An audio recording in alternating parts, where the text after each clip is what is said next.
నమస్తే. నేను ప్రజ్ఞ. మనిషి జీవితం మొత్తం ఉరుకులు, పరుగులు. మరి ఆ పరిగెత్తడానికి ఫ్యూయల్ ఏంటి? అన్నం ముద్ద. అంతే కదా! సో, డైలీ మనం హ్యాపీగా, హెల్తీగా అన్నం తినగలుగుతున్నామా ఈ రోజుల్లో? లేదు. డయాబెటీస్ అనే ఒక వ్యాధి ప్రతి ఒక్కళ్ళని కూడా కష్టపెడుతూ ఉంది. సో, డయాబెటీస్ లేని ఇల్లుందా అంటే ఇమాజినేషన్‌కి దగ్గరలో అయితే లేదు. సో, ఈ ఒక్క ముద్ద రైస్‌ని మనం హ్యాపీగా, హెల్తీగా తినగలుగుతున్నాము అంటే మీ అందరికీ తెలిసిందే. మనకి భావన డయాబెస్ట్ రైస్. సో, ఇది తెలియని వాళ్ళు లేరంటే నమ్మండి.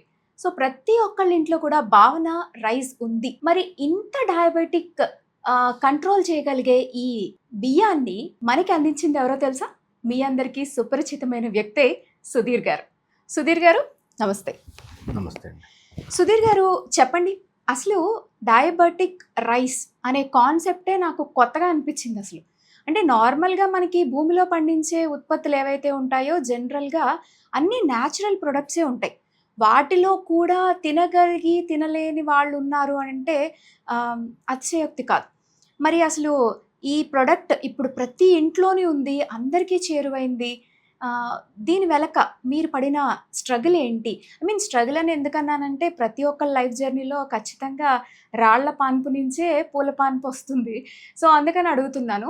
ఈ ప్రొడక్ట్ అంటే ఇప్పటికే అందరికీ రీచ్ అయింది కానీ బట్ రీచ్ అవ్వకముందు మీ లైఫ్ ఎలా ఉండేది? మీ లైఫ్ జర్నీ ఎలా ఉండేది? మేమందరం తెలుసుకోవాలనుకుంటున్నాం. ముందుగా భావన డయాబెస్ట్ రైస్ దీని వెనకాల ఏంటంటే ప్రతి ఒక్కళ్ళు క్లియర్గా తెలుసుకోవాల్సిన విషయం ఏంటంటే ఈ రైస్లో గ్లైసెమిక్ ఇండెక్స్, గ్లూకోజ్ లెవెల్స్ అనేది కానీ కార్బోహైడ్రేట్స్ కానీ అన్నీ చాలా తక్కువ కంటెంట్ కంపేర్ టు మిల్లెట్స్ కానీ వీట్ కానీ లేదంటే కినోవా రైస్ ఇటువంటి అన్నిట్లో కల్లా. దేనికి అని అంటే డయాబెటీస్ ఉన్న వాళ్ళని రైస్ మానేయండి అని అంటారు. అన్నప్పుడు వాళ్ళు ఆ రైస్ మానేయండి అని అన్న రోజే సగం జీవితం మరణించినట్టుగా వాళ్ళు ఫీల్ అవుతూ ఉంటారు. ఫీల్ అవుతా వాళ్ళు ఎవరికి చెప్పుకోలేక అన్నం తింటే షుగర్ లెవెల్ పెరుగుతుంది, ట్యాబ్లెట్ వేసుకోవాలి, ట్యాబ్లెట్ వేసుకుంటే కంట్రోల్కి వచ్చింది, మళ్ళీ ఈవినింగ్ మళ్ళీ అన్నం తినాలి, మళ్ళీ షుగర్ లెవెల్ పెరుగుద్ది. Daily routine. ఇదే రొటీన్లో డయాబెటిక్ పేషెంట్ ఉన్నారు. వాళ్ళని దృష్టిలో పెట్టుకొని దాదాపు 7 సంవత్సరాల పాటు 7 సైంటిస్టులు రీసెర్చ్ చేసి తీసుకొచ్చిన రైసే భావన డయాబెస్ట్ రైస్. దీని వెనకాల 2018లో మా నాన్నగారు హై డయాబెటిక్ వచ్చి చనిపోయారు. చనిపోతే నేను ఈ డయాబెటిక్ రైస్ని ఒక ఆర్టికల్ చదివా. షుగర్ ఫ్రీ రైస్, ఈ రైస్ తింటే షుగర్ అనేది కంట్రోల్లో ఉంటుంది, డే 1 నుంచి షుగర్ లెవెల్ కంట్రోల్లో ఉంటుంది, మీకు తెలుసా అనే ఆర్టికల్ చూసి అగ్రికల్చర్ యూనివర్సిటీకి వెళ్ళి ఆ సైంటిస్టులతో మాట్లాడి ICMR Indian council medical research దగ్గరికి ఇంకా అమెరికన్ న్యూట్రిషన్ జనరల్ దీన్ని ఏదైతే ధృవీకరించిందో ఇది షుగర్లెస్, ఈ రైస్ షుగర్ పేషెంట్కి ఎంతో మేలు చేసిద్ది అని చెప్పనని తెలుసుకొని అది క్లియరా కాదా అని తెలుసుకొని కొంతమంది పేషెంట్లకి ఈ రైస్ అనేది అక్కడి నుంచి అగ్రికల్చర్ యూనివర్సిటీ నుంచి తీసుకొచ్చి నేను ఇచ్చి దాన్ని టెస్ట్ చేయటం జరిగింది. టెస్ట్ చేసిన తర్వాత రిజల్ట్స్ 100కి 100% వచ్చింది. దీన్ని నేను ఖచ్చితంగా మార్కెట్లోకి తీసుకురావాలి. మా ఫాదర్ చనిపోయారు, ఆయన పేరు మీద నేను ఏదో మంచి పని చేయాలి అనే క్రమంలో దీన్ని నేను ముందుకు తీసుకురావడం జరిగింది. మీ బిజినెస్ బ్యాక్గ్రౌండ్ అంటే ఇప్పుడు చాలామందికి మీ ఫాదర్ ఇప్పుడే చెప్పారు, సో డయాబెటిక్ వల్ల మరణించారు అని చెప్పేసి, దాన్ని మీరు ఒక ఛాలెంజింగ్గా తీసుకొని రావటం, ఇలా ఇంకెవరికి జరగకూడదు, వాళ్ళు హ్యాపీగా బ్రతుకున్నంతకాలం హ్యాపీగా లైఫ్ని లీడ్ చేయాలి అని మీరు అనుకోవటం, సో ఇదంతా బాగుంది. సో మీకు బిజినెస్ బ్యాక్గ్రౌండ్ ఏమైనా ఉందా? అంటే ఇప్పుడు ఒక సంస్థ ఇంత శాఖోపశాఖలుగా విస్తరించింది, ఇప్పటి వరకు చాలా బ్రాంచెస్ ఉన్నాయి, చాలా అవుట్లెట్స్ ఉన్నాయి. సో మీరు ఎలా ఉండేది అసలు? మీ బ్యాక్గ్రౌండ్, మీకు ఏమైనా బిజినెస్ బ్యాక్గ్రౌండ్ ఉందా? లేదు అంటే జీరో నుంచే స్టార్ట్ చేశారా? బేసిక్గా మా father construction, real estate business చేసేవాళ్ళు. ఓకే. బిజినెస్ చేసేటప్పుడు చాలా బాగుండేది. మా ఫ్యామిలీ, మేము అన్నదమ్ములం కానీ చెల్లెలు కానీ లేకపోతే మా మదర్, అందరం ఫ్యామిలీ, హ్యాపీ ఫ్యామిలీ, మంచి బాగా జరుగుతుంది, బాగుంది మా ఫ్యామిలీ అంతా. ఎక్కడా కూడా ఏ డిస్టర్బెన్స్ లేదు. ఏ డిస్టర్బెన్స్ లేని రోజున మా ఫాదర్ ఒక ఇల్లు ఒకటి కట్టడం జరిగింది. నెక్స్ట్ వీక్ ఓపెనింగ్ అనగా ఈరోజు ఆఫ్టర్నూన్, మధ్యాహ్నం, సోమవారం మార్నింగ్ ఆఫ్టర్నూన్ 1 గంటకి డయాబెటీస్ ఎక్కువ వచ్చింది. ఓకే. ఎక్కువ రాగానే మణిపాల్ హాస్పిటల్లోకి తీసుకెళ్ళి అడ్మిట్ చేసిన కరెక్ట్గా ఒక 15 మినిట్స్కి ఆయన చనిపోయారు అన్నారు. ఆయన ఇంకా అట్లా చనిపోయారు, డయాబెటీస్ ఇట్లా ఎక్కువ వచ్చింది అని చెప్పానని మా తమ్ముడు నాకు కాల్ చేసి చెప్పడం జరిగింది. జరిగినప్పుడు నేను ఆ రోజు మేమెవ్వరూ జీర్ణించుకోలేకపోయాం. ఈ రోజు దాకా మా ఫాదర్ మాతో ఉన్నారు అననే ఆ ఉద్దేశంలోనే ఉన్నాం. మా ఇంట్లో చీకటి రోజులు ప్రారంభమైనవి. ఆ రోజు మా నాన్నగారు చనిపోయిన తర్వాత నుంచి మా కుటుంబానికి పెద్ద దిక్కు అనేది లేదు. ఏ విషయం జరగకపోయినా ప్రతీదీ మా ఫాదర్ ఉండి అన్ని దగ్గరుండి చూసేవాళ్ళు.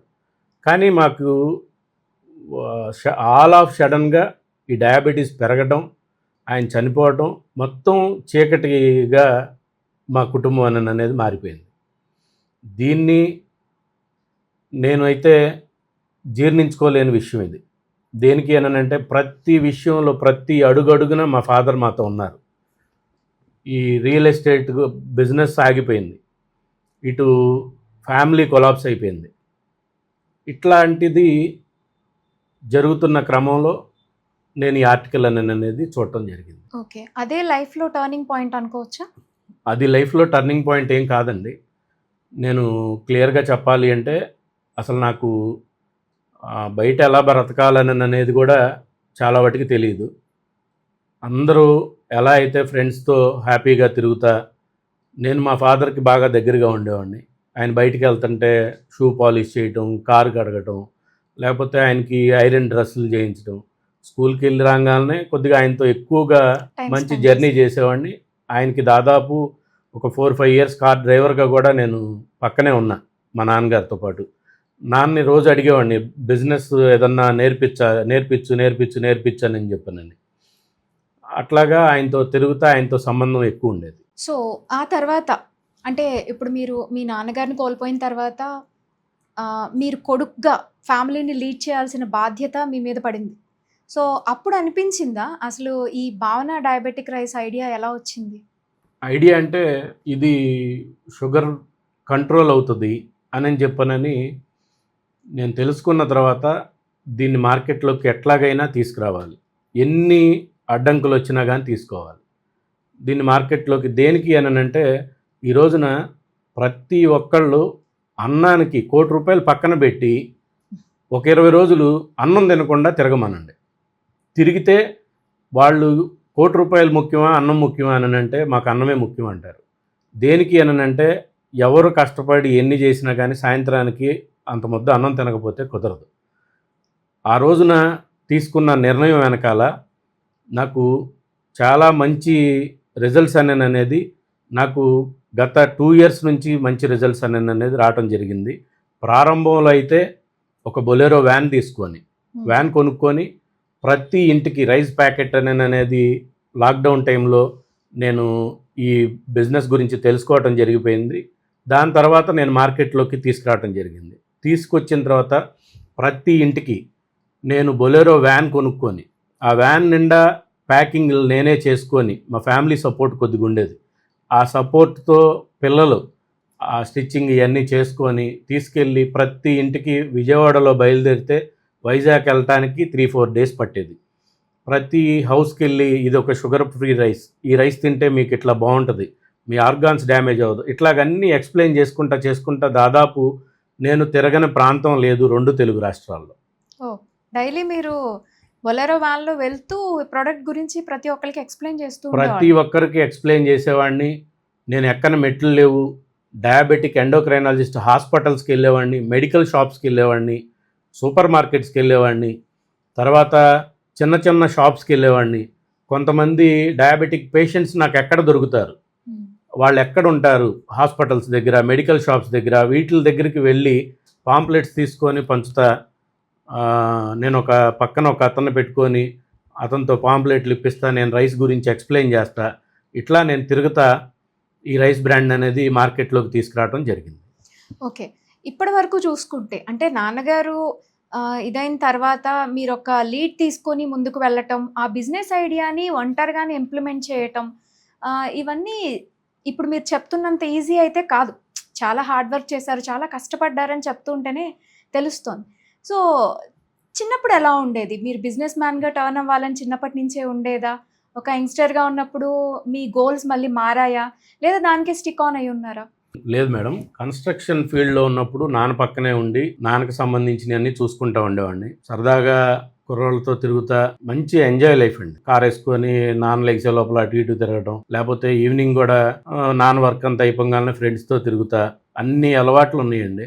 ఆ అలవాట్లలో ప్రధానమైంది ఆల్కహాల్. ఈ ఆల్కహాల్ కూడా దాదాపు నెలకి 3-4 లక్షల రూపాయల వైన్ షాప్లో బిల్లు కట్టేవాడిని నేను. అటువంటిది మా ఫాదర్ చనిపోయిన రోజు నేను తీసుకున్న నిర్ణయం, నేను ఈ రోజు దాకా ఎక్కడ బార్ షాప్ కానీ ఏ వైన్ షాప్లో కూడా ₹1 సింగిల్ రూపీ కట్టల. దేనికి అనంటే నా కుటుంబం అన్యాయం అయిపోయింది. నా తండ్రి లేడు నా కుటుంబానికి, నేను నిలబడాలి. చిన్నపిల్లలు ఉన్నారు. మా నాన్న ఉన్నప్పుడు మా కుటుంబం వేరు, మా నాన్న లేనప్పుడు కుటుంబం వేరు. ప్రతి యవనస్తులకి కుర్రోళ్ళకి నేను ప్రతిదీ క్లియర్గా చెప్తున్నాను. తండ్రి ఉండంగానే ఏదైనా కానీ మీరు ఆ తండ్రిని కోల్పోయిన తర్వాత ఆ కుటుంబ పరిస్థితుల కోసం ఆడపిల్లలు మగపిల్లలైతే వాళ్ళు ఇప్పుడు పట్టి పట్టినట్టుగా తిరుగుతున్నారు. ఆడపిల్లలు భుజాన వేసుకొని ఉన్నారు. ఇటువంటివి కూడా నేను క్లియర్గా చెప్పాలనుకుంటున్నా. నా కుటుంబంలో జరిగిన చాలా పెద్ద ఇన్సిడెంట్ ఇది. మేము కనీసం మాకు ఒక ఇంటికి పెళ్లి కార్డు రాదు. మా ఇంటికి వచ్చి నేను 7-8 నెలల పాటు చూసా. ఎవరన్నా వచ్చి తిన్నావా అని నన్ను అడుగుతారేమోనని. మా నాన్న చనిపోయాక ఒక్కళ్ళు కూడా రాలా. నా రిలేటివ్స్ రాలేదు, మా నాన్న వెల్ విషర్స్ రాలేదు. ఎవరు వచ్చి మీరు తిన్నారా అని అడగల. ఈ సేమ్ పొజిషన్ ఎవరిదైనా కానీ మిమ్మల్ని వచ్చి ఇదిగో ఇది మీకు ఇస్తాం, ఇది చేస్తాం ఏముండదు. తండ్రి ఉండంగానే ఏదైనా కానీ మనం చేసుకోవాలి. అంటే యంగ్స్టర్స్ ఎవరైతే ఉంటారో ఎంజాయ్ చేయండి, కష్టపడండి. బట్ ఆ టైం అనేది మళ్ళీ తిరిగి రాదు. ఆ టైంని మించిన తర్వాత మళ్ళీ మనం ఏం చేయాలనుకున్నా ఆ ఏజ్ అయితే తిరిగి రాదు అని చెప్తూ ఉన్నారు. ఆయన కష్టపడిన ఆ డేస్ని మీ అందరికీ గుర్తు చేయడానికి కారణం ఏంటంటే, మిగతా ఎవరైతే యంగ్స్టర్స్ ఉన్నారో దాన్ని మీరు నేను చేసిన ఆ తప్పుని చెయ్యొద్దు, మీరు అనుకున్న గోల్స్ని ముందు రీచ్ అవ్వండి, తర్వాత ఎంజాయ్ చేయండి అని చెప్తూ ఉన్నారు. దట్ వాస్ సూపర్ మెసేజ్ అండి. అండ్ ఇంకొక విషయం అంటే, హానెస్ట్లీ చెప్పాలంటే మీరు ఇప్పుడు పడిన స్ట్రగుల్ అంతా ఇంత కాదని నాకు అర్థమవుతోంది. అటు రిలేటివ్స్ వైపు నుంచి కానీ, తెలిసిన వాళ్ళు తెలియని వాళ్ళ దగ్గర నుంచి కానీ మీ స్ట్రగుల్ మీ మాటల్లో తెలుస్తోంది. సో ఎప్పుడైనా మీకు అనిపించిందా గివప్ ఇచ్చేయాలి, అమ్మ ఇది నా వల్ల కాదురా బాబు, అసలు నేను ఇది చేయలేను, ఇంతమందికి చెప్తూ ఉన్నా వాళ్ళకి అర్థం కావట్లేదు, నేను ఇంక ఇది చేయలేను, నా వల్ల కాదు అని గివప్ ఇవ్వాల్సిన సిచ్యువేషన్ వచ్చింది ఎప్పుడైనా? నేను ఇది మార్కెట్లోకి తీసుకొచ్చినప్పుడు ఎవరూ నమ్మలేదు. ఎవరూ నమ్మకపోయింది కాక తెల్ల బట్టలు వేసుకొని పంచికట్టుకొని వచ్చి మోసం చేస్తున్నాడు, ₹50 ₹70 ఉండే బియ్యాన్ని ₹100 చెప్తున్నాడు అని చెప్పనని మెయిన్గా ఎవరు నన్ను యాక్సెప్ట్ చేయకపోతే నేను ఫ్రీగా 3000 ప్యాకెట్లు, 1000 ప్యాకెట్లు, 100 ప్యాకెట్లు కాదు, 200 ప్యాకెట్లు కాదు, 3000 ప్యాకెట్లు నేను ప్రతి ఒక్కరికి నేను నా స్వయంగా నేను డిస్ట్రిబ్యూషన్ చేయటం జరిగింది. దేనికంటే ఇది తింటే కంట్రోల్కి వస్తుంది. నేను చెక్ చేసుకున్న తర్వాత ఒక 50 మెంబర్స్ మీద చెక్ చేసుకున్న తర్వాత నేను దాన్ని 100% నమ్మిన తర్వాతే నేను మార్కెట్లోకి నేను ఇన్వెస్ట్ చేయటం కూడా జరిగింది. దేనికంటే ఇప్పుడు ఎంటర్ప్రైనర్స్కి ఎవరికైనా కానీ నేను ఒక సజెషన్ ఇస్తాను. ఏంటంటే మనం ఏదన్నా ప్రారంభించాలి అని అంటే ప్రారంభించేటప్పుడు 100 సార్లు ఆలోచన చేయండి. ప్రారంభించిన తర్వాత ఇంకా ఆలోచన చేయడానికి ఏం లేదు, పని మాత్రమే చేయాలి. నేను 100 సార్లు ఆలోచన చేశా. బ్రాండ్ అయితే కరెక్టే. దాదాపు నేను మార్కెట్లో 10-15 సార్లు నేను ఫెయిల్యూర్ అయిన ప్రతిసారి దిండు దుప్పటి ముసుకేసుకొని పడుకున్నాను. కానీ నేను మళ్ళీ ఆలోచన చేస్తానున్నా నేను ఎక్కడ ఫెయిల్ అవుతున్నా, మార్కెట్లో నేను ఎందుకు ఫెయిల్ అయ్యా అనే క్వశ్చన్కి ఆన్సర్ దొరికేదాకా నేను ఎవరితో మాట్లాడేవాడిని కాదు. దీన్ని మళ్ళీ ఇంకొద్దిగా ఎలా తీసుకెళ్ళాలి, షుగర్ పేషెంట్స్ నాకు ఎక్కడ దొరుకుతారు, వాకింగ్ చేసే దగ్గర దొరుకుతారా, లేకపోతే మెడికల్ షాప్స్ దగ్గర దొరుకుతారా, వాళ్ళ డేటా తీసుకోవాలి, వాళ్ళతో మాట్లాడాలి, ఈ రైస్ గురించి ఎక్స్ప్లెయిన్ చేయాలి అని డిఫరెంట్ వేరియంట్స్లో నేను ప్రయత్నాలు అనేది చేస్తానే ఉన్నా. 4 ఇయర్స్ పాటు చేస్తానే ఉన్నా. ఈ 4 ఇయర్స్లో సక్సెస్ రాకపోతే నేను 3000 ప్యాకెట్స్ దాదాపు ఫ్రీగా ఫ్రీగా డిస్ట్రిబ్యూషన్ చేసిన తర్వాత ఆ 3000 మెంబర్స్ నాకు రిపీట్ ఆర్డర్ ఇవ్వటం జరిగింది. రిపీటెడ్గా అది తినకపోతే వాళ్ళు ఉండలేకపోతున్నాను అన్నారు. దేనికి అంటే ఇది తినంగానే షుగర్ లెవెల్ అనేది కంట్రోల్కి వస్తుంది. కంట్రోల్కి వచ్చిన తర్వాత ఎప్పుడైతే ఇంట్లో ఉన్న నార్మల్ రైస్ ఈ ప్యాకెట్ అయిపోయిన తర్వాత వాళ్ళు నార్మల్ రైస్ తిన్నారో తినంగానే షుగర్ లెవెల్ అనేది పెరిగింది. ఇదే మెయిన్ అక్కడ ఆ ఒరిజినల్ ప్రోడక్ట్ అనేది నేను అందించడం వల్ల ఇది సక్సెస్ అనేది రావటం జరిగింది. సూపర్. ఎందుకంటే మనకి ప్రాబ్లం ఇంట్లోనే మనకి తెలుస్తున్నప్పుడు, సొల్యూషన్ కూడా ఇంట్లోనే ఉన్నప్పుడు మనం సొల్యూషన్ వైపే వెళ్తాం కదా, ప్రాబ్లం వైపు అయితే కాదు కదా. సో అలానే ప్రజలందరూ కూడా దాన్ని రీచ్ అయ్యారు. అండ్ ఇంకా ఫినాన్షియల్ ప్రెషర్ ఎలా ఉండేది మనకి? ఇప్పుడు ఒక 3000 ప్యాకెట్స్ ఫ్రీగా ఇవ్వటం అని అంటే మాటలేమీ కాదు. సో మనకి అది ఫ్రీగా కూడా రాలేదు, ఎంతో కష్టపడితేనే వచ్చిన అమౌంట్. సో అది కరెక్ట్ అని చెప్పడానికి మనకి జనానికి మన దగ్గర ఇంకేమీ సోర్స్ లేదు, ఆపర్చునిటీ లేనప్పుడు ఇంక ఇది వాడి చూడండి అని మీరు ఇవ్వటం, అప్పుడు మనకి ఫినాన్షియల్ ప్రెషర్ ఉంటుంది అండ్ ఫెయిల్యూర్స్ ఉంటాయి ఇలాంటివి. అలాంటి వాటిని మీరు ఎలా హ్యాండిల్ చేశారు? ఫైనాన్షియల్ ప్రెషర్స్ అంటే దాదాపు నేను పడిన కష్టాలు ఎవరో పడకూడదని చెప్పి నా భగవంతుని కోరుకుంటాను. చాలా పెద్ద రిస్కే తీసుకున్నానని చెప్పాలి. ఫ్యామిలీ ఉండంగా, భార్యా పిల్లలు ఉండంగా నేను ఈ రైస్ బ్రాండ్ని మార్కెట్లోకి తీసుకొద్దామని అనుకోవటం, ఎవ్రీడే ట్రయల్సే వేస్తూ ఉన్నా.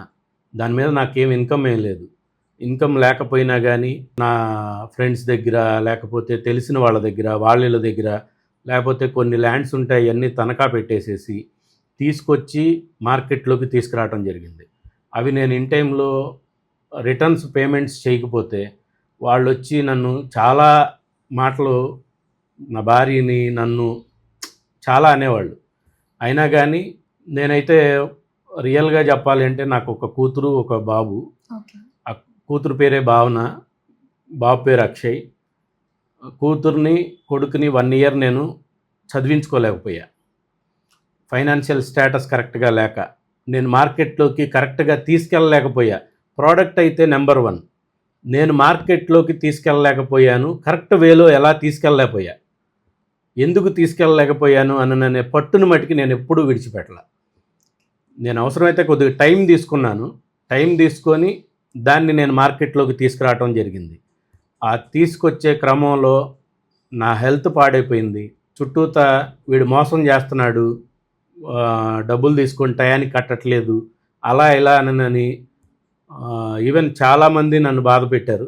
కానీ నేను ఒకే ఒక్క పట్టుదల, ఈ రైస్ అయితే జనాలకి వాంటింగ్ ప్రోడక్ట్, దీన్ని ఎలాగైనా కానీ తీసుకెళ్ళి మనం ఇన్ టైంలో వాళ్ళకి ఇస్తే వాళ్ళ హెల్త్ మాత్రమే కాపాడుకుంటాం కాదు, కానీ వాళ్ళ ఫ్యామిలీ కూడా ఎవరు బాధపడకుండా ఉంటారనేది నేను ఆ రోజు తీసుకున్న నిర్ణయం. ఇప్పుడు మనకి నార్మల్ రైస్తో కంపేర్ చేస్తే దీనికి మెయిన్ డిఫరెన్స్ ఏంటంటారు? నార్మల్ రైస్లో గ్లైసెమిక్ ఇండెక్స్, గ్లూకోజ్ లెవెల్స్ అనేది చాలా ఎక్కువ ఉంటాయి, 80-90% ఉంటుందండి. ఈ రైస్లో చూసుకుంటే 51.5 ఉంటుంది. ఈ మిల్లెట్స్లో అన్నిట్లో కూడా 50-60, 56-70 అట్లా అక్కడ దాకా ఉంటుంది. వీటిలన్నిటిలో కన్నా దీన్ని సైంటిస్టులు రీసెర్చ్ చేసేటప్పుడు కూడా, ఆ సైంటిస్టులతో నేను మాట్లాడినప్పుడు వాళ్ళు చెప్పిన మాటలు ఏంటంటే, అసలు ఫుడ్ తినలేకపోవటం ఏంటి, అన్నం తినకుండా ఉండలేరు కదా,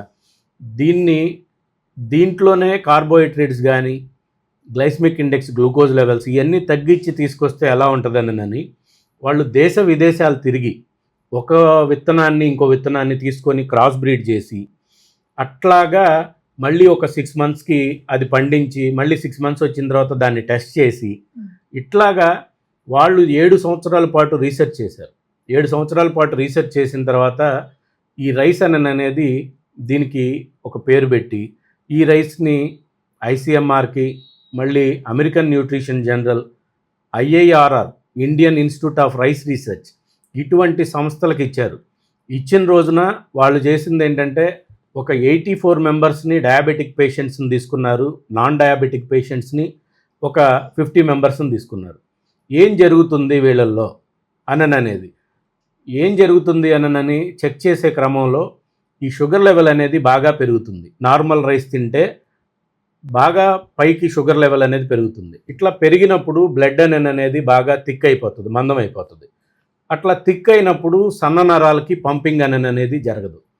ఈ పంపింగ్ అనేది జరగనప్పుడు కళ్ళు బ్లర్గా కనపడటం, ఈ పళ్ళు ఊడిపోవటం, లేకపోతే బ్రెయిన్ మందగించిపోయి వాళ్ళు వర్క్ సరిగా చేసుకోలేకపోవటం, ఇంకా కాళ్ళు తిమ్మిర్లు రావటం, ఇటువంటి అన్ని సైడ్ ఎఫెక్ట్స్ అన్నీ ఉంటాయి. అయితే ఈ 84 మెంబర్స్ మీద వీళ్ళు రీసెర్చ్ చేసినప్పుడు వాళ్ళు 3 మంత్స్ పాటు రీసెర్చ్ చేశారు. రీసెర్చ్ చేసినప్పుడు ఈ రైస్లో గ్లూకోజ్ లెవెల్స్, కార్బోహైడ్రేట్స్ తక్కువ ఉన్నాయి కాబట్టి చాలా నిదానంగా, చాలా గ్రాడ్యువల్గా చక్కగా పనిచేసింది. ఎక్కడా కూడా 150 క్రాస్ అవ్వలేదు. ఈ రైస్కున్న ప్రత్యేకత అది. ఈ రోజున తెలుగు రాష్ట్రాల్లో ఈ రైస్ దొరుకుతుందని చెప్పనని ప్రపంచ దేశాలు ఎదురు చూస్తున్నాయి. 21 దేశాల నుంచి 7 రాష్ట్రాల నుంచి ఆర్డర్స్ అనేది మనకుంది. దీన్ని గవర్నమెంట్ దృష్టికి తీసుకెళ్ళి ఇంకొద్దిగా కల్టివేషన్ పెంచాలి, మార్కెట్లో ప్రైజెస్ తగ్గించి మన ప్రజలకి ప్రైజెస్ తగ్గించి ఎక్స్పోర్ట్ కూడా ఎక్కువ చేయాలనే ఆలోచనలో ఉన్నాం. ఇది నిజంగా మంచి ఐడియా అండి. సో అందరికీ దక్కాలి అంటే మనం ఖచ్చితంగా గవర్నమెంట్తో టైఅప్ అయ్యి మిగతా ఎక్కువ పాపులేషన్ ఎక్కువ మందికి రీచ్ అయ్యేలాగా చూడాలనే మీ కోరిక కూడా త్వరలోనే తీరాలని మేము కోరుకుంటున్నాము. అండ్ ఫైనల్లీ అంటే మీ జర్నీ మొత్తం చూసుకున్న తర్వాత మీ యంగర్ సెల్ఫ్కి అండ్ నెక్స్ట్ జనరేషన్స్కి మీరు ఎలాంటి సూచనలు ఇస్తారు? అండ్ అలానే మీ నెక్స్ట్ ప్రాజెక్ట్స్ ఏంటి? అంటే ఇప్పటి వరకు మీరు పెట్టుకున్న టార్గెట్స్ అన్ని రీచ్ అయ్యారని అనుకుంటున్నాను. ఇంకా ఫ్యూచర్ టార్గెట్స్ ఏంటి, ఎలా ఉండబోతున్నాయి? లేదు మేడం, నేను చెప్పేది ఏంటంటే ఫ్యూచర్ ప్రాజెక్ట్స్ అంటే నేను ఒక 1000 మెంబర్స్కో 2000 మెంబర్స్కో ఇద్దామననే ఉద్దేశంతో ప్రారంభించిన చిన్న కంపెనీ, చాలా చిన్న కంపెనీ. ఓకే. ఈ రోజున ప్రతి ఇంట్లో డయాబెటిక్ పేషెంట్ ఉన్నారు, ప్రతి జిల్లాలో ఉన్నారు, ప్రతి రాష్ట్రంలో ఉన్నారు, ప్రతి దేశంలో ఉన్నారు. ఇది తెలుసుకొని కాల్స్ వస్తుంటే పగలంతా ఇండియన్ కాల్స్ అయితే నైట్ అంతా ఫారెన్ కాల్స్ వస్తున్నాయి మనకి. ఈ కాల్స్ వచ్చినప్పుడు ఇటువంటిది ఏంటి, ఎట్లా ఉంది రైస్ గురించి తెలుసుకోవడం, వాళ్ళు మేము అక్కడ యుఎస్లో కానీ, యూకేలో, మెల్బోర్న్, ఆస్ట్రేలియా, సిడ్నీ ఇట్లాంటి ఏరియాస్లో, వీళ్ళైతే సౌదీ, ఇట్లాంటి దుబాయ్, ఖతార్ ఇట్లాంటివన్నీ అయితే మటుకి వాళ్ళందరూ అడగటం జరుగుతుంది. మనం కూడా మార్కెట్ ఎక్స్పోర్ట్కి స్టార్ట్ చేసి ఉన్నాము. అయితే నేను చెప్పే విషయం ఏంటంటే 4000 రూపీస్ తీసుకునే పెన్షనర్ దగ్గర నుంచి పెద్ద పెద్ద ఆఫీసర్స్, మిడిల్ క్లాస్ వాళ్ళు, పెద్దలు ఏ ఇంటిని కూడా వదిలిపెట్టల. డాక్టర్స్ అయితే దీన్ని మేము చదువుతున్నాము, చూస్తున్నాము, ఖచ్చితంగా తీసుకెళ్లాలని చెప్పనని వాళ్ళ ఫ్యామిలీస్ని కూడా, డాక్టర్స్ ఫ్యామిలీస్ని కూడా ఎవరిని వదిలిపెట్టల. డయాబెటీస్ ప్రతి ఒక్కరికి ఉంది. షుగర్ రాకుండా ప్రివెంటివ్గా తినండి. షుగర్ వచ్చిన వాళ్ళు అయితే కంపల్సరీగా తినాల్సిందే. ఇది తింటే షుగర్ లెవెల్ డే 1 నుంచి కంట్రోల్లో ఉంటుంది. మీరు షుగర్ లేనప్పుడు ఎలా అయితే ఉన్నారో అలా ఉంటారు. సో షుగర్ అంటే ఓన్లీ షుగర్ మాత్రమే కాదు కదా, మిగతా ఆర్గాన్స్ కూడా డ్యామేజ్ అయ్యే ఛాన్సెస్ ఎక్కువ ఉంటాయి. కాబట్టి షుగర్ వచ్చిన వాళ్ళని ప్రివెంట్ చేసుకునే జర్నీలో ఈ రైస్ అనేది బాగా ఉపయోగపడుతుంది అని చెప్తూ ఉన్నారు. అండ్ ఇందాక మనం మాట్లాడుకున్నట్టు మన నెక్స్ట్ ప్రాజెక్ట్స్ అంటే ఇప్పుడు ప్రెసెంట్ ఎంతమంది వర్కర్స్ ఉన్నారు మీ దగ్గర? దాదాపు ఇప్పుడు 105 మెంబర్స్ ఎంప్లాయీస్ ఉన్నారండి. ఓకే. మనకి సోషల్ మీడియా ఉంది, హ్యాండిల్ చేస్తున్నాము. కొత్తగా ఎవరైతే ఉన్నారో స్టార్టప్స్ చేద్దామని అనుకున్న వాళ్ళని కూడా మనం ఎంకరేజ్ చేస్తున్నాము. 81 అవుట్లెట్స్ ఉన్నాయి. వచ్చేసి ఏపీ, తెలంగాణ, కర్ణాటక, తమిళనాడు, ఒరిస్సా, కేరళ, గోవా, ఈ 7 రాష్ట్రాలు మనం మార్కెట్ చేస్తున్నాం. ఇప్పుడు రైస్ అనేది సప్లై చేస్తున్నాము. ఫ్యూచర్లో 3000 మందికి భావన రైస్ కంపెనీ తరపు నుంచి ఉపాధి ఇవ్వాలి అనే ఒక ఆలోచన. ఇంకా ఇదే ఒరిజినల్ రైస్ అనేది మనం డయాబెటిక్ పేషెంట్స్కి అందించాలి అనేది బలమైన నిర్ణయం. ఈ నిర్ణయం వెనకాల కట్టుబడి చాలా జాగ్రత్తగా పనిచేస్తున్నాం. ఇప్పుడున్న ఎంప్లాయీస్లో 90% ఉమెన్ ఎంపవర్మెంటే, లేడీసే మాకు ఎక్కువ పనిచేస్తారు. టెలికాలింగ్ యూనిట్ అయినా, ప్యాకింగ్ సెక్షన్ అయినా, ఏ సెక్షన్లోనైనా కానీ మాకు లేడీస్, మన కంపెనీలో లేడీస్ ఎక్కువ మంది ఉంటారనమాట. నేను ఇక్కడికి వచ్చిన తర్వాత ఒక విషయం విన్నానండి. భోజనం ఆఫర్ చేశారు, లంచ్ చేయండి అని చెప్పేసి. లంచ్ చేస్తూ ఉంటే ఇక్కడికి వచ్చిన ఎవరైతే ఎంప్లాయీస్ ఉన్నారో, అంటే డైలీ వచ్చి వర్క్ బేసిస్లో వర్క్ చేస్తూ ఉంటారో, వాళ్ళు క్యారేజ్ తెచ్చుకోరట ఇంటి నుంచి, ఇక్కడే తింటారట, ఇక్కడే పెడతారట. సో నిజంగానే షాకింగ్ అనిపించింది నాకు. పెద్ద పెద్ద ఎంఎన్సీస్లోనే క్యాంటీన్స్ ఉంటాయి, దాంట్లో మనం పే చేస్తాము. ఇక్కడే లంచ్ని ప్రొవైడ్ చేయడం అనేది ఇట్స్ గ్రేట్ అచీవ్మెంట్ ఇక్కడే అనిపించింది నాకు. అదేం లేదు మేడం. అంటే నేను బెంగళూరు వెళ్ళినప్పుడు రైస్ని ఎక్స్పాండ్ అదే ఇద్దామనని బెంగళూరులో స్టార్ట్ అయినప్పుడు ఇంటి దగ్గర తీసుకెళ్ళిన అమౌంట్స్ అన్నీ అయిపోయినప్పుడు నేను ఆకలికి ఎక్కువ ఉండలేను, టైంకి తినేసేయాలి.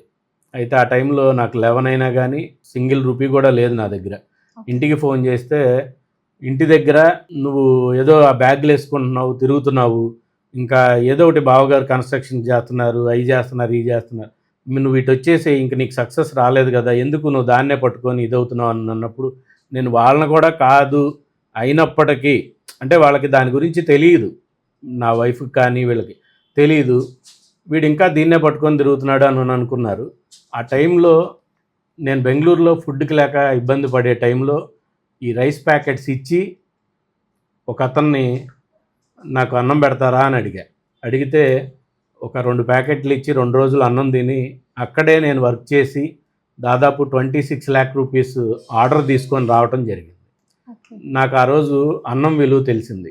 నేను అంటూ కంపెనీ స్టార్ట్ అయిన తర్వాత ఎంప్లాయీస్ అందరికీ ఇక్కడే భోజనాలు, వాళ్ళతో పాటు కలిసి నేను కూడా తినాలి అనే ఒక ఆలోచన, ఇప్పుడు దాన్ని నెరవేర్చుకున్నాను. సూపర్ అండి. సో అందరితో కలిసి భోంచేస్తూ నా లైఫ్ని లీడ్ చేయాలి అని అనుకోవటం అండ్ దానికి స్టిక్ ఆన్ అవ్వటం, ఇప్పటికీ కంటిన్యూ చేయటం మామూలు విషయం ఏం కాదు. అయితే సుధీర్ గారు, మీకు మీ లైఫ్లో ఇప్పటి వరకు మీ లైఫ్ జర్నీలో ఏదైనా బాగా విషాదంగా అనిపించి అబ్బా అసలు ఆ రోజులు మళ్ళీ రాకూడదు, ఇలాంటివి రిపీట్ అవ్వకూడదు అని అనిపించిన సిచ్యువేషన్స్ ఏమైనా ఉన్నాయా? అంటే మా ఫాదర్ చనిపోయిన ఇంట్లో ఆటోమేటిక్గా బాధలు లేకపోతే ఫైనాన్షియల్ ప్రాబ్లమ్స్ ఇట్లా ఉంటాయి. ఈ రైస్ బిజినెస్లో నాకు సక్సెస్ లేనప్పుడు నేను అట్లానే దీన్ని వెంటబెట్టుకొని తిరుగుతూ ఉన్నప్పుడు నా సొంత వాళ్ళ దగ్గరికి వెళ్ళి కొద్దిగా నాకు సాయం చేయండి అని అడిగితే, అరే తిండికి డబ్బులు లేకపోతే స్టోర్ బియ్యం తినరా, అంతేగాని డబ్బులకి మా ఇంటికి వచ్చావని నేను చెప్పానని వాళ్ళు అవహేళనగా మాట్లాడతాం. వాళ్ళు ఇప్పుడు నేను మీ తాలూకా ఈ చుట్టాన్ని అనని వాళ్ళు ఈ రోజున మళ్ళీ రావటం అంటే డబ్బు ఉన్నప్పుడు ఒకలాగా, తండ్రి ఉన్నప్పుడు ఒకలాగా, ఇదంతా చూస్తుంటే నన్ను చాలా బాధ పెట్టిన సన్నివేశాలు. డబ్బు లేకున్నా ఉన్న మనిషిని ఒకేలాగా చూడాలి అని అనేది నేను అనుకుంటున్న విషయం అండి. ఎంటర్ప్రైనర్స్కి అయితే నేను చెప్పే విషయం ఏంటంటే, దీపం ఉండంగానే ఇల్లు చక్కబెట్టుకోమంటారు. మీ తల్లిదండ్రులు ఉండంగానే మీరు ఏది చేయాలన్నా ఏదైనా కానీ, వన్స్ మీరు ఏదన్నా రాంగ్ డెసిషన్లోకి వెళ్తే లైఫ్ని మళ్ళీ వెనక్కి తిరిగి రావాలి అని అంటే కొంతమందికి అవకాశాలు వస్తాయి, కొంతమందికి రావు. నాకు ఈ భావన డయా బెస్ట్ రైస్ అనేది షుగర్ పేషెంట్స్కి అందించటం అనేది దేవుడు నాకు ఇచ్చిన గొప్ప వరంగా భావించి, ఆ వరాన్ని నేను ప్రతిరోజు నా తండ్రి చనిపోకముందు నేను 12ంటికి లేచేవాడిని, మధ్యాహ్నం 12ంటికి లేచేవాడిని. నా నాన్న చనిపోయినాక నేను 5 గంటలకి గంట కొట్టినా కట్టకపోయినా గడియారంతో పని లేకుండా 5 గంటలకు లేచి పనిచేస్తున్నాను. అంటే అన్ని రోజులు ఒకలాగుండవు, మీరందరూ అది దృష్టిలో పెట్టుకోవాలి. దయచేసి మీరు ఏదైనా ఎడిక్షన్స్ కానీ అట్లాంటివి ఏమైనా ఉంటే ప్రజెంట్ మానేసేసి చక్కగా మీ లైఫ్ జర్నీని అనేది మీ తండ్రి ఉండంగానే, మీ తల్లిదండ్రులు బాగుండంగానే ఒక మంచి డెసిషన్ తీసుకొని ముందుకు రావాలని నేను కోరుకుంటున్నాను. లైఫ్లో దురలవాట్లు ప్రతి ఒక్కళ్ళకి ఎదురవుతూనే ఉంటాయి. బట్ వాటిని చేసి నెక్స్ట్ ఉన్న లైఫ్ని చూడగలిగిన వాడే నిజమైన మనిషి. సుధీర్ గారు ఇప్పుడు దాకా మనతో అదే చెప్తూ ఉన్నారు. సో మీ లైఫ్ జర్నీలో మీ సక్సెస్ స్టోరీని మీ కన్న తల్లిదండ్రులకి చూపించండి అని చెప్తూ ఉన్నారు. సో ఎందుకంటే వాళ్ళు కన్నందుకు మీ లైఫ్లో రీచ్ అయ్యే సక్సెస్ వాళ్ళకి చూసే హక్కు ఉంటుంది. సో అది సాధించాలి అని చెప్తూ ఉన్నారు. సో పరిస్థితులు అనేవి మనిషిని ఖచ్చితంగా ఒక మంచి వ్యక్తిగా మారుస్తాయి. శిల్పాన్ని కొడుతూ ఉంటేనే ఒక మంచి శిల్పం ఎలా అయితే తయారవుతుందో, పరిస్థితులు ఎదురవుతూ ఉన్నప్పుడే మనిషి ఇంకాస్త స్ట్రాంగ్ అవుతారు అని చెప్తున్నారు సుధీర్ గారు. ఫ్యూచర్ గోల్స్ అని అడిగారు మేడం. అయితే ఫ్యూచర్లో ప్రతి మండలంలో, ప్రతి గ్రామ స్థాయిలో, ప్రతి నియోజకవర్గం, డిస్ట్రిక్ట్స్లో, స్టేట్స్లో భావన డయా బెస్ట్ రైస్ ఇప్పటికి 81 అవుట్లెట్స్ స్టార్ట్ చేసాం.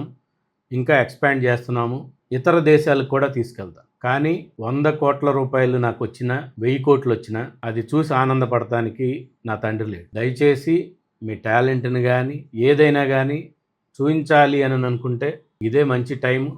ఎంటర్ప్రైనర్స్ అయితే నేను ఒక్క మాటే చెప్తా, మీరు స్టార్ట్ చేస్తారు, స్టార్ట్ చేసిన మరుక్షణం తల్లిదండ్రులు డబ్బులు తీసుకెళ్ళి స్టార్ట్ చేసి మరుక్షణం పీకేస్తారు. పెట్టే రోజునున్నంత ఇంట్రెస్ట్ మీరు సక్సెస్ అయ్యేదాకా ఉండాలి. అది ఎందుకంటే 100 సార్లు ఆలోచించండి పెట్టేటప్పుడు. పెట్టిన తర్వాత వర్క్ చేయండి. అది మీ తల్లిదండ్రుల కష్టార్జితం, చెమట కాదు, అది రక్తం. దాన్ని ఎవరూ కూడా దుర్వినియోగం చేయకుండా, పెట్టినంత ఈజీగా పీకేయకుండా 100% దాని మీద మీరు వర్క్ చేయండి.